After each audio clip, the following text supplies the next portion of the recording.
There is a part of you that you do not want to meet, a face hidden beneath your smile, a beast behind your kindness, a shadow behind your light. You tell yourself that you are good, that you mean well, that you seek peace. But deep down, in the place where your thoughts whisper and your desires bleed, there exists another truth. A truth that burns quietly beneath the surface, waiting for the moment when you are too tired to pretend. Carl Jung called it the shadow, the sum of everything you deny about yourself. Every impulse you repress, every emotion you bury, every urge you judge as wrong. It is the dark mirror of your soul, the side that you exile because you fear what it says about you. But the shadow does not die in exile. It waits. It hides in your tone when you speak with contempt. It hides in the quiet pleasure you feel when someone you envy fails. It hides in your need to be seen as good, as right, as pure. The shadow grows in silence, and the more you reject it, the more power it gains. It becomes the unseen hand that shapes your life, manipulating you, whispering through your fears, steering you toward decisions that feel like yours, but are not. Every time you deny anger, it festers into resentment. Every time you reject envy, it disguises itself as moral judgment. Every time you refuse to see your cruelty, it emerges through passive aggression, sarcasm, or superiority. The truth is this: you do not control the parts of yourself that you refuse to see. They control you. We like to think of darkness as something external, something that lives in others, in the world, in the villains of stories. But Jung understood something far more terrifying, that evil begins within. That the most dangerous human being is not the one who knows he is capable of darkness, but the one who insists that he is only light. You cannot be whole if you only love your reflection. You must also face your shadow. And that confrontation is brutal, because the moment you look into it, you see the truth about your motives.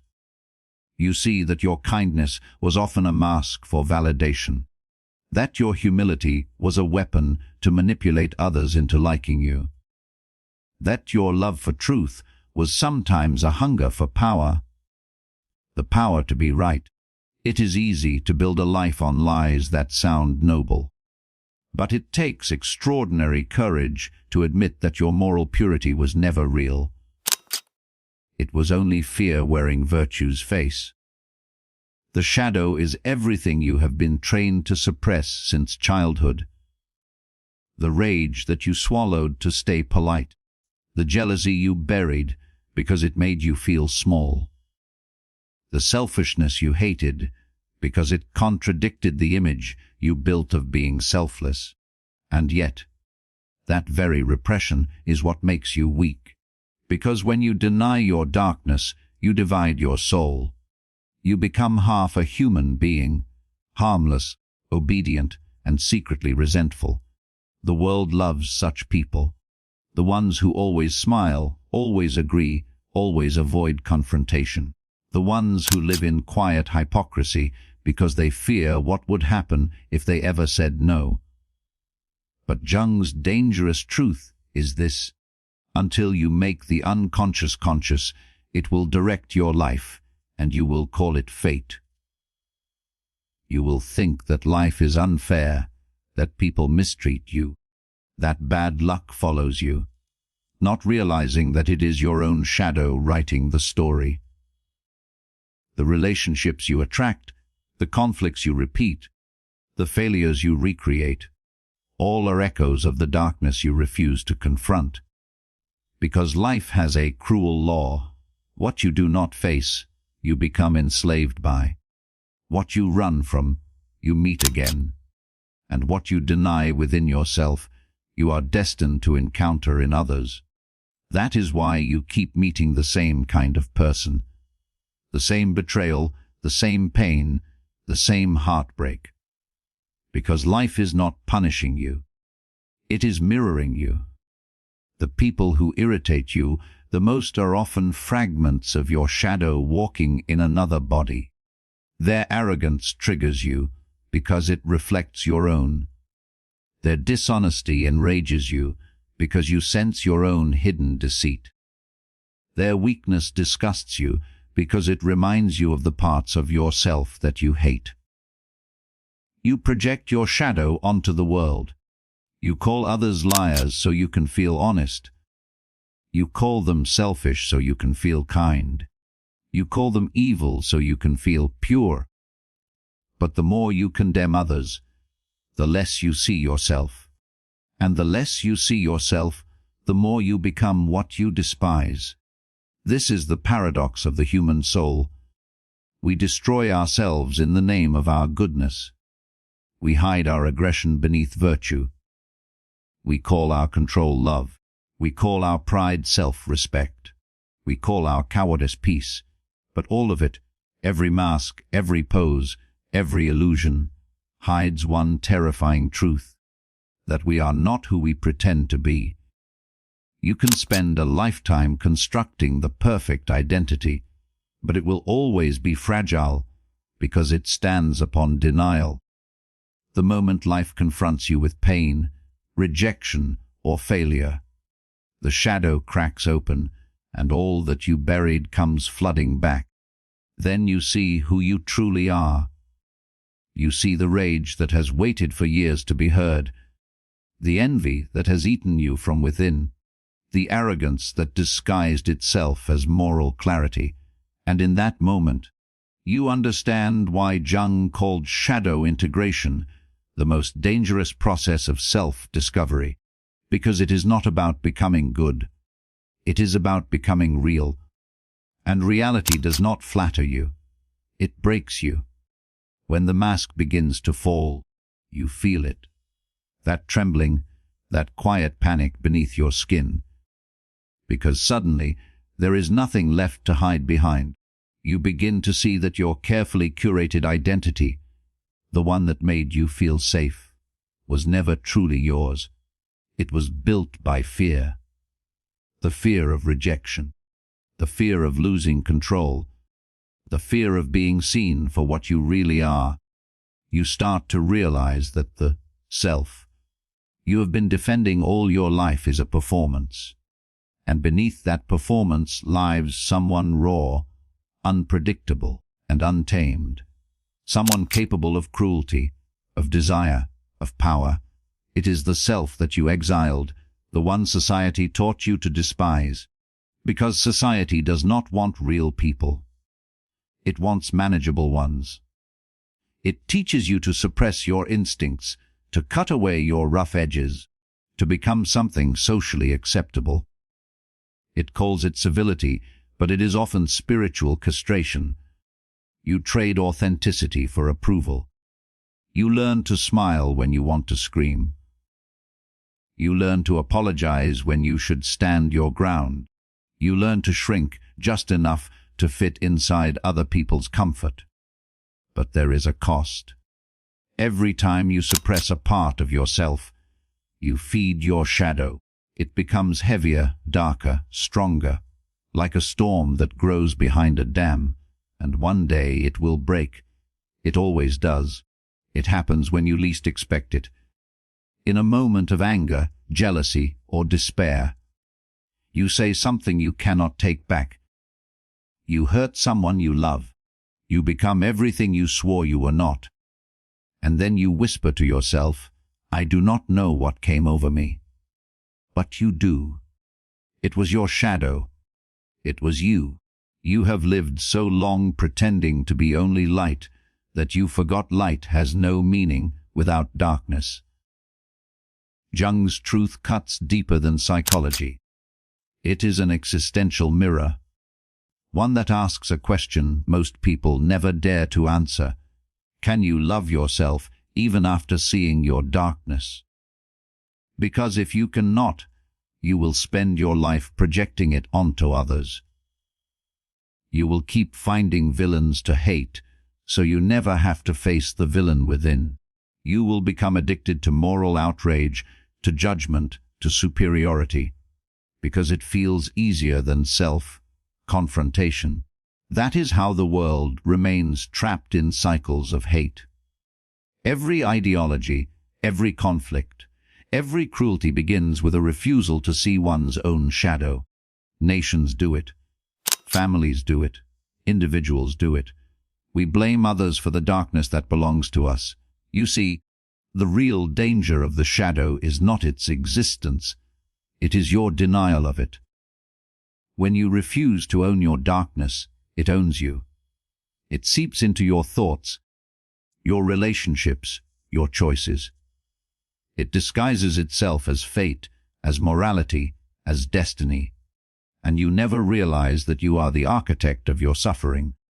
You become the kind of person who sabotages his own peace, who destroys love out of insecurity, who seeks validation from those he secretly resents. You chase perfection, not because you want to grow, but because you fear being ordinary. You try to be loved by everyone, not because you care, but because you cannot love yourself. That is the hidden game of the unconscious. It creates chaos, so you are forced to wake up, because only through crisis does truth enter the room. The collapse of your false identity is not punishment. It is liberation in disguise. When your world falls apart, when you lose what you thought defined you, that is when the shadow emerges, whispering, "Now, can you see me?" Most people run. They numb themselves with distractions, drown their discomfort in pleasure, bury their anxiety in work or noise or shallow connection. They run from the silence because in silence, the shadow speaks. And what it says terrifies them. It says, "You are not innocent. You are not only kind. You are not only good." But it also says something else. It says, "You are more than what you pretend to be. You are more powerful than your mask. You are capable of more light if you dare to meet your darkness." Because when you bring awareness to your shadow, it loses its grip. When you acknowledge your envy, it no longer controls your love. When you admit your anger, it becomes strength instead of destruction. When you face your pride, it transforms into dignity. Integration is not about destroying the shadow. It is about making peace with it. It is about seeing your capacity for cruelty and choosing compassion anyway. It is about recognizing your selfishness and still deciding to act with love. That is what makes a human being whole, not perfection, not purity, but honesty. Jung believed that the shadow is not evil in itself. It is energy, raw, unrefined, untamed energy. And when you bring that energy into consciousness, it becomes your power, your fire, your drive, your independence. But if you keep it unconscious, it becomes your prison. That is why the weakest people are often the nicest and the most dangerous. Because their politeness is not born of peace, it is born of fear. They are kind, not because they have mastered their darkness, but because they are terrified of it. They live at the mercy of their own unacknowledged rage. Real strength does not come from denying your shadow. It comes from mastering it, from knowing you are capable of destruction, and choosing not to use it, from recognizing your capacity for cruelty, and transforming it into control. A person who knows his shadow walks differently. He does not need to prove his goodness. He does not need to seek validation. He does not live in fear of what others think. He is calm because he has seen the storm within. He is gentle because he knows his power. He is free because he no longer hides. This is the paradox of light. It is born from darkness. The man who has faced his shadow has nothing left to fear. He no longer runs from himself. And when you no longer run from yourself, you become untouchable. You stop being a slave to external control. No one can manipulate you with guilt or shame because you have already faced the truth within. You have looked into your own abyss and survived.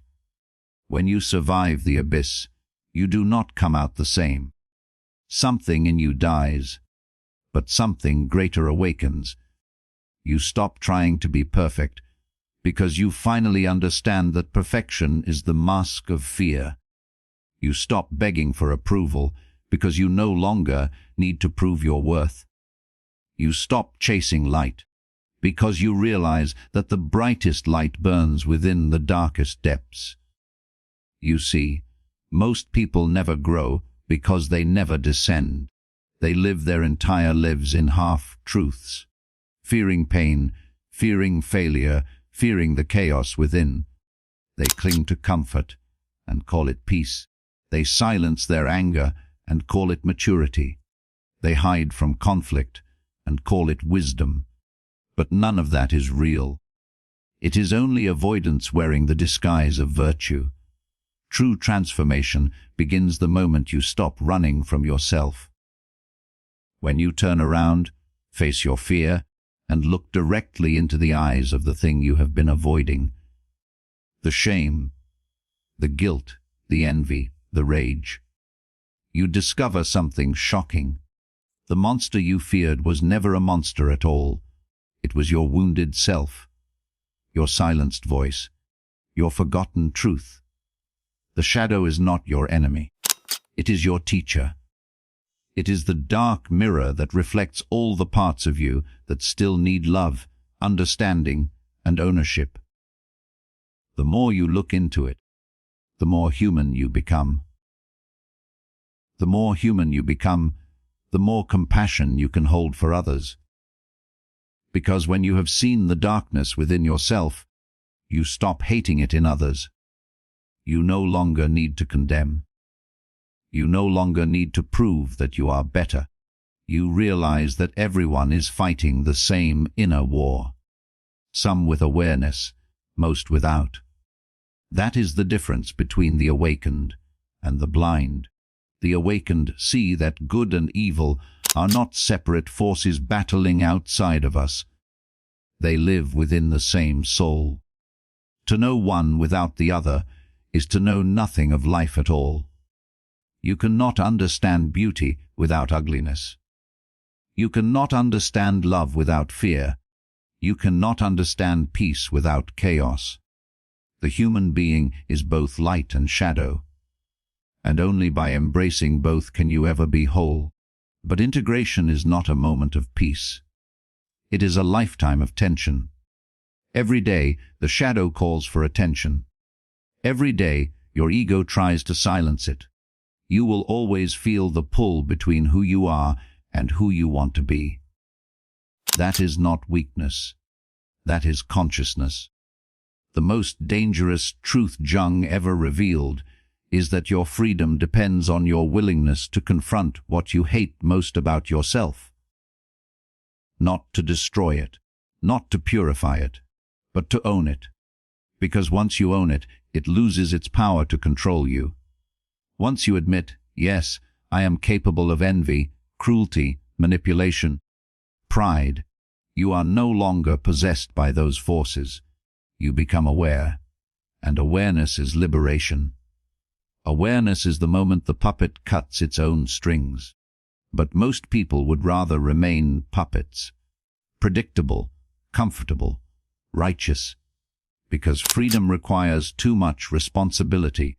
When you see your shadow, you can no longer lie to yourself. You can no longer play the victim. You must accept that your suffering is not random. It is self-created. That realization shatters the illusion of innocence. And that is why so few ever wake up. Because awakening is not about peace and love. It is about destruction. The destruction of your false self. The burning of your masks. The painful rebirth of something authentic. You will lose people who only loved your mask.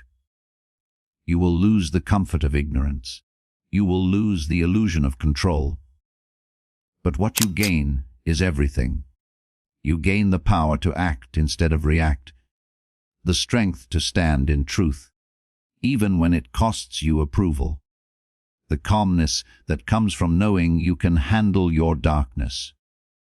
When you integrate your shadow, you stop fearing the worst in yourself, and that is what makes you unstoppable. Because nothing anyone says can destroy you once you have already faced the parts of you that could destroy yourself. The person who has met his own darkness walks differently. His eyes see more. His silence carries weight. He is not easily provoked, not because he is weak, but because he has seen the chaos within and no longer needs to project it outward. He understands manipulation because he has seen his own. He recognizes deception because he has lied to himself before. He forgives not because he is holy, but because he understands how broken people become when they run from themselves. This is what true self-mastery looks like. Not perfection, not moral superiority, but awareness. It is knowing the beast within you and keeping it on a leash. It is using its strength when needed, to defend, to create, to lead, but never letting it devour you. The world fears people like this because they cannot be easily controlled. They do not seek approval. They do not play by the rules of fear. They move with quiet certainty because their authority comes from within. And that is the ultimate transformation Jung pointed toward, to become a whole being, not just a good one. To embrace the totality of your nature and walk through the world as someone who has met himself completely. Because when you do, the opinions of others fade. The chaos of the world loses its grip. You no longer need to find meaning. You become meaning. You are no longer at war with yourself, and that peace is what everyone else calls enlightenment. But Jung never called it that. He called it integration. And it begins with the courage to say, I am both light and dark. I am both the victim and the villain. I am both beauty and horror, and I accept it all. That is the beginning of freedom. That is the end of denial. That is the moment your shadow becomes your ally, and you, your own savior. Because the truth is simple. You cannot kill your shadow, but you can learn to walk with it. And when you do, it will stop following you and start protecting you. Remember this. Your shadow is not your curse. It is your compass. It points toward everything you still need to face and everything you are still capable of becoming.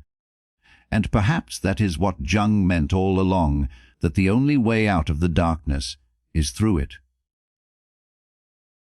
Until you make the unconscious conscious, it will direct your life, and you will call it fate.